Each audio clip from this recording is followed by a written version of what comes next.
دوبارہ فرمایا احفظ اللہ تجدہ امامک تجاہک، اللہ کو یاد رکھو تو اپنے سامنے موجود پاؤ گے، جب چاہو دعا کرو تو احفظ اللہ تجدہ امامک یا تجاہک، اپنے سامنے موجود پاؤ گے۔ اذا سألت فاسأل اللہ، اب آ گیا وہ مرکزی مضمون۔ دیکھو جب مانگو اللہ سے مانگو، غیر اللہ کے سامنے ہاتھ دراز کرو ہی مت۔ ایک حدیث میں آتا یعنی حرام نہیں ہے، دنیاوی قواعد اصول قوانین کے تحت کسی سے مدد چاہنا، کوئی سوال کرنا حرام نہیں ہے، آپ سوال کریں، مدد لیں، اسی پر دنیا قائم ہے، ایک دوسرے کے ساتھ تعاون کے ساتھ۔ لیکن اونچا مقام کیا ہے؟ کسی سے سوال مت کرو سوائے اللہ، یہاں تک کہ جوتے باندھنے کا تسمہ تمہیں درکار ہے تو بھی کسی سے مت مانگو، اللہ سے مانگو۔ کیا پتہ اللہ کس کے دل میں ڈال دے اور وہ آ کے تمہیں تسمہ پیش کر دے۔ ہوتا ہے ایسا، بس اوقات ہوتا ہے۔ جو اللہ کے ساتھ لو لگا کر رکھنے والے ہیں ان کے تو ایسے واقعات ہوتے ہیں کہ دل میں ایک بات آئی اور اس کے بعد وہی بات جو ہے وہ کوئی شخص آ گیا، اس نے وہ بات پوری کر دی۔ کیونکہ لوگوں کے دل جو ہے وہ تو اللہ کے دو انگلیوں کے مابین جو چاہتا پھیر دیتا۔ کیا پتہ اللہ کسی فرشتے کو انسانی شکل میں بھیج دے، آتا ہے فرشتہ، آتا ہے انسانی شکل میں، آپ کی تکلیف کو رفع کر دے، آپ کی ضرورت کو پورا کر دے، اسی سے مانگو، کسی اور سے مانگو۔ یہ ہے توحید کا لب لباب۔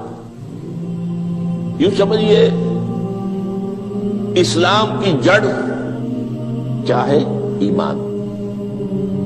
اسلام کا جو خارجی نظام عمل ہے، انفرادی اعمال ہو، اجتماعی ہو، ان سب کی روح رواں کیا ہے؟ ایمان۔ ٹھیک، ایک بات ہو گئی۔ ایمان کا خلاصہ لب لباب کیا ہے؟ ایمان باللہ۔ ویسے ایمان بالآخرہ بھی ہے، ایمان بالملائکہ ہے، ایمان بالانبیاء ہے، ایمان بالرسل ہے، ایمان بالکتب ہے، ایمان بالقدر ہے، لیکن اصل ایمان، اسی لیے ایمان مجمل میں آپ کو معلوم ہے کسی اور چیز کا ذکر نہیں۔ آمنت باللہ کما ہوا باسمائہ وصفاتہ وقبلت جمیع احکامہ اقرار باللسان وتصدیق بالقلب، یہ ایمان مجمل ہے۔ اجمالی طور پر ایمان اس کا نام ہے، ہاں مفصل تفصیلی طور پر آمنت باللہ وملائکتہ وکتبہ ورسلہ والیوم الآخر والقدر خیرہ وشرہ من اللہ تعالی۔ تو اسلام کی جڑ ایمان، اور اسلام کا سارا جو نظام عمل ہے، چاہے انفرادی اعمال ہو چاہے اجتماعی، ان سب کی روح رواں ایمان، اور ایمان کا خلاصہ ایمان باللہ۔ اور ایمان باللہ کا اصل حاصل وہ ہے جو اس حدیث میں آ رہا، اس کے دو ہیں تقاضے، عبادت صرف اسی کی، استعانت صرف اسی سے۔ اس لیے میں نے سورہ فاتحہ کا تذکرہ شروع میں کیا، یہ عبادت کا جوہر ہے، عبادت کا جو ہے یہ ایمان کا حاصل، عبادت صرف اس کی ہے اور استعانت صرف اس سے۔ استعانت ہی میں سوال بھی آ گیا، یہ بھی مدد ہے، آپ کسی سے کچھ مدد مالی چاہ رہے ہیں یا کوئی اور مدد چاہتے ہیں، کسی کام میں مدد چاہتے ہیں، جیسے میں نے کہا تھا کہ سفارش کرانا چاہتے ہیں، بھی مدد ہے۔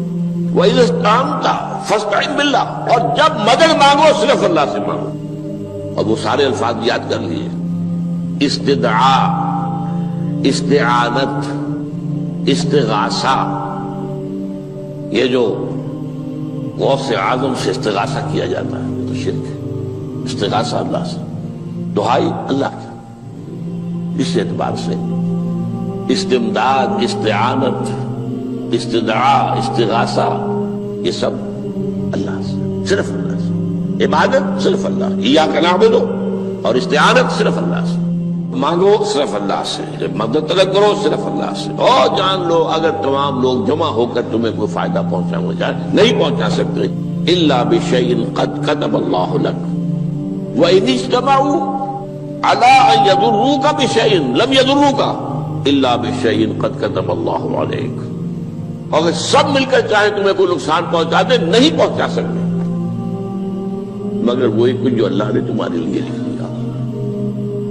اب بتائیے خوف کی جڑ کٹ جائے گی کہ نہیں؟ یہ جو ایمان جو ہے یہ خوف اور حزن دونوں سے نجات دلانے والی بات ہے. جو حقیقی مومن ہے وہ اللہ کا ولی ہے. حقیقی مومن وہ اللہ کا ولی ہے. اور الا ان اولیاء اللہ لا خوف علیہم ولا هم يحزنون. یہ اولیاء اللہ کو علیحدہ مخلوق نہیں ہے، کوئی ان کے سر پہ سینگ نہیں ہوتے، انسان ہی ہوتے ہیں، لیکن حقیقی معنی میں مومن. ان اعتبارات سے جو آج ہم پڑھ رہے ہیں ایمان اس درجے کا پہنچ گیا تو اللہ کا ولی ہے. اور لوگ کے لیے خوف کس بات کا ہوگا؟ کس سے خوف کروں؟ اس کے ہاتھ میں کچھ ہے ہی نہیں. اور اگر کچھ اللہ نے میرے لیے لکھ دیا وہ آ کر رہے گا، چاہے میں لاکھ گڑ گڑاؤں اور اس کے سامنے کہ مجھے چھوڑ دے. اگر اللہ نے لکھا وہ آیا وہ تو آئے گا، تو کاہے کو اس کے سامنے گڑ گڑانا، کاہے کو جبرسائی کرنا اس کے سامنے. اور کسی کے ہاتھ میں کچھ ہے ہی نہیں، میرا خیر ہے ہی نہیں، کاہے کو خوشامد کروں اس کی. اور سنیے رفعت الاقلام. دیکھو نوجوان، قلمیں اٹھا لی گئی ہیں، وجفت الصحف، اور جو رجسٹر ہیں صحیفے ان کی سیاہی خشک ہو چکی ہے. یہ ہے وہ اللہ کا علم، اس میں ہر شے لکھ دی گئی ہے. اس کی قلم اٹھا لیے گئے. جیسے آپ کو معلوم ہے امتحان ہوتا تھا، 3 گھنٹے ختم ہو گئے، اسٹاپ رائٹنگ، بس اب قلم رک جانا چاہیے.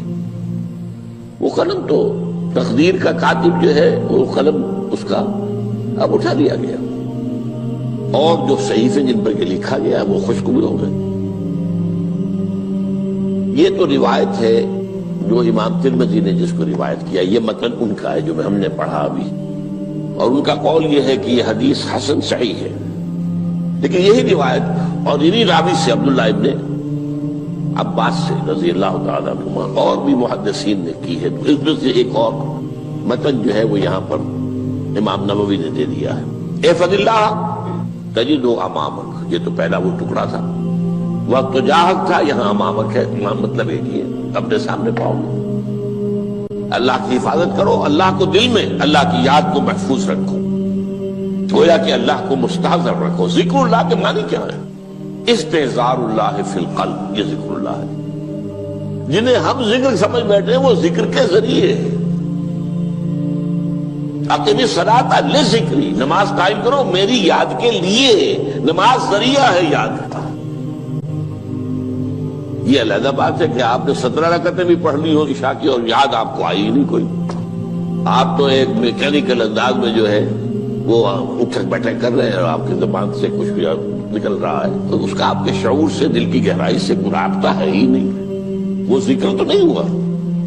ہاں نماز فرض تھی وہ ادا ہو گئی، آپ کی ایک فرض ادا ہو گئی. تو جنہیں ہم نے ذکر سمجھا وہ ذرائع ذکر ہے. اللہ اللہ، سبحان اللہ، سبحان اللہ زبان سے، یہ تاکہ اس کے نتیجے میں وہ ذکر حاصل ہو جائے. استحضار اللہ فی القلب، ذکر کے معنی ہے استحضار اللہ فی القلب. تعرف الی اللہ فی الرخاء، اور دیکھو کشادگی کے وقت میں تم اللہ کو یاد رکھو، اللہ کی طرف رجوع کیے رہو، بھول نہ جاؤ. وہ نہ ہو جو کبھی کہا تھا بہادر شاہ ظفر کے اشعار میں سے، بہت زور کا شعر ہے. ظفر آدمی اس کو نہ جانیے چاہے کتنا ہی ہو فام و زکا، جسے عیش میں یاد خدا نہ رہی، جسے تیش میں خوف خدا نہ رہا.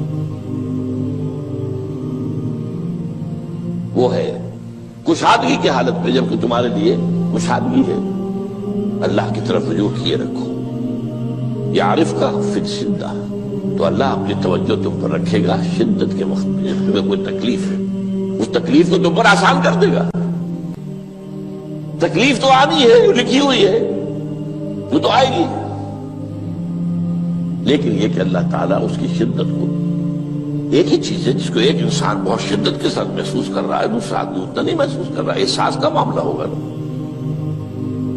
وہ تو اصل میں اگر انسان کی نرز کٹی ہوئی ہے تو احساس ہوگا ہی نہیں، سر سے نہیں ہوگا. تو اس اعتبار سے اللہ تعالیٰ تمہارے لیے وہ شدت کی کمی کر دے گا. وَعْلَمْ أَنَّمَا أَخْطَأَكَ لَمْ يَكُنْ لِيُصِيبَكَ، اور جان لو جو چیز تم سے چھوٹ گئی ہے، رہ گئی ہے، وہ ہرگز تمہیں ملنے والی نہیں تھی۔ اب آپ نے کسی ملازمت کے لیے درخواست دی ہے، درخواستیں مانگی گئی ہیں، اپنی سی محنت کر لی، نہیں ملی ملازمت، اب آپ بیٹھے ہوئے افسوس میں، رنج میں، غم میں، فلاں نے یہ کر دیا، فلاں نے یہ کر دیا، وہ فلاں جو ہے بڑی تکڑی سفارش لے آیا تھا، فلاں نے رشوت دے دی۔ چھوڑو میں اس کو، وہ تمہارے لیے نہیں تھی۔ کاہے کو اپنے ذہن کے اندر یہ کھچڑی پکا رہے ہو بیٹھے ہوئے؟ خواہ آپ شاید سوء ظن میں بھی مبتلا ہو رہے ہو، کسی نے نہ رشوت دی اور آپ سمجھتے ہو کہ رشوت دی ہے اس نے۔ یہ ساری چیزیں جو ساری سیئات، ان کی جڑ کٹ جائے گی۔ وَعْلَمْ أَنَّمَا أَخْطَأَكَ لَمْ يَكُنْ لِيُصِيبَكَ وَمَا أَصَابَكَ، اور جو چیز تم پر آ گئی، لَمْ يَكُنْ لِيُخْطِئَكَ، ہو ہی نہیں سکتا تھا کہ وہ تم پر نہ آ۔ یہ کر لیتا تو ہو جاتا، شاید یہ کر لیتا، میں نے ٹیکا پہلے لگوا دیا ہوتا تو یہ بات نہ ہوتی۔ بھائی وہ جو ہونا تھا وہ ہونا تھا۔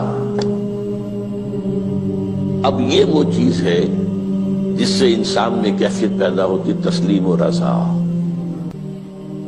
ہم بھی تسلیم کی خو ڈالیں گے، بے نیازی تیری عادت ہی صحیح، اے اللہ جو تو نے چاہا مجھے قبول ہے۔